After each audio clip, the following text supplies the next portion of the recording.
काले पत्थर से ही क्यों बनाई गई भगवान राम की मूर्ति? 5 साल के बालक की मूर्ति बनाने का खुल गया राज। 51 इंच की ही रामलला की मूर्ति क्यों बनाई गई? और रहस्य जिसके बारे में 99% लोगों को नहीं है पता। उद्घाटन से पहले अयोध्या में हुआ चमत्कार। प्राण प्रतिष्ठा से पहले भगवान राम की आंखों से किसने हटाई पट्टी? रामलला के दर्शन करके पूरा देश खुशी से झूम रहा है, लेकिन काले पत्थर से ही भगवान राम की मूर्तियां क्यों बनाई गई जानते हैं आप? अब इस भगवान राम के 5 साल के बालक की मूर्ति को देखिए, जिसमें रामलला मुस्कुराते हुए दिख रहे हैं। पैर से लेकर चेहरे तक पूरी मूर्ति काले रंग की है।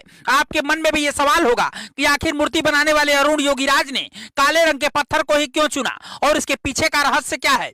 आमतौर पर हम किसी भी काली वस्तु को शुभ नहीं मानते हैं, ऐसे में भगवान की मूर्ति काले रंग की क्यों बनाई गई? वजह जानकर आप भी हैरान रह जाएंगे। बात सिर्फ काले रंग की नहीं है, 51 इंच की मूर्ति बनाने की वजह भी 99% लोगों को नहीं पता है। भगवान राम की यह मूर्ति कर्नाटक के मूर्तिकार अरुण योगीराज ने बनाई है। इसकी खास बात यह है कि इसे एक ही पत्थर से बनाया गया है, यानी कि पत्थर में कोई भी दूसरा पत्थर नहीं जोड़ा गया है। इस मूर्ति का वजन करीब 200 किलोग्राम है। मूर्ति की ऊंचाई 4.24 फीट और चौड़ाई 3 फीट है। इस मूर्ति में भगवान श्री राम को 5 साल के बाल स्वरूप में दर्शाया गया है। रामलला की सुंदर मूर्ति में भगवान विष्णु के 10 अवतार देखने को मिल रहे हैं। ये 10 अवतार हैं: मत्स्य, कूर्म, वराह, नरसिंह, वामन, परशुराम, राम, कृष्ण, बुद्ध और कल्कि। मूर्ति को अगर आप ध्यान से देखेंगे तो इसमें आपको भगवान विष्णु के सभी अवतार नजर आएंगे। ऐसा इसलिए है क्योंकि भगवान राम भी विष्णु के ही अवतार थे।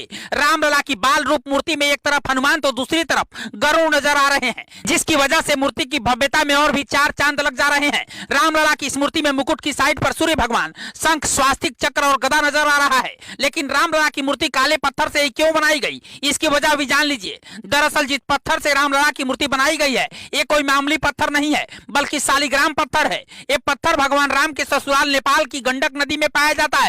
शालिग्राम पत्थर को बहुत ही शुद्ध माना जाता है और हिंदू धर्म के लोग अपने घरों में इस पत्थर की पूजा करते हैं। माना जाता है कि शालिग्राम पत्थर में भगवान विष्णु विराजमान होते हैं और भगवान राम विष्णु के अवतार हैं, इसीलिए इसी शालिग्राम पत्थर से रामलला की मूर्ति बनाई गई है। जिस शालिग्राम पत्थर से रामलला की मूर्ति बनाई गई है, ये जलरोधी होता है, मतलब इसमें पानी का असर नहीं होता है, बल्कि इसकी चमक पानी से और भी ज्यादा बढ़ जाती है। अगर राम मंदिर में पहुंचने वाले भक्त रामलला के ऊपर चंदन रोड़ी लगाएंगे तो इसमें रामलला की मूर्ति की चमक पर कोई असर नहीं होगा। रामलला की 51 इंच लंबी मूर्ति दक्षिण भारतीय शैली की है। मूर्ति की लंबाई 51 इंच इस बात को ध्यान में रखते हुए किया गया है ताकि रामलला के 5 साल के बालक स्वरूप को दूर से आसानी से देखा जा सके। राम मंदिर के गर्भगृह में जब रामलला की मूर्ति लगाई गई, उस दौरान उनकी आंखों में पट्टी बंधी हुई थी। ये पट्टी 22 जनवरी को प्राण प्रतिष्ठा के बाद हटाई जानी थी, लेकिन अचानक सोशल मीडिया पर रामलला की मूर्ति प्रकट हो गई। मतलब प्राण प्रतिष्ठा से पहले ही रामलला के दर्शन हो गए। लेकिन ऐसे कैसे हुआ, इसके बारे में भी चलिए अब आपको बताते हैं। इस तस्वीर को देखिए जो इस वक्त राम मंदिर के गर्भगृह में रखी हुई है। इस मूर्ति में रामलला की आंखों में पट्टी बंधी हुई है। ऐसा इसलिए किया गया है कि 22 जनवरी को जब प्राण प्रतिष्ठा होगी, उसके बाद ही आंखों से पट्टी हटाई जाएगी। लेकिन जिस वर्कशॉप में रामलला की मूर्ति बनाई गई, वहीं से तस्वीर वायरल हुई है, जिसकी वजह से 22 जनवरी से पहले ही पूरे देश और दुनिया में रामलला के दर्शन हो गए। हालांकि अब भगवान राम की मूर्ति को लेकर राजनीति भी शुरू है।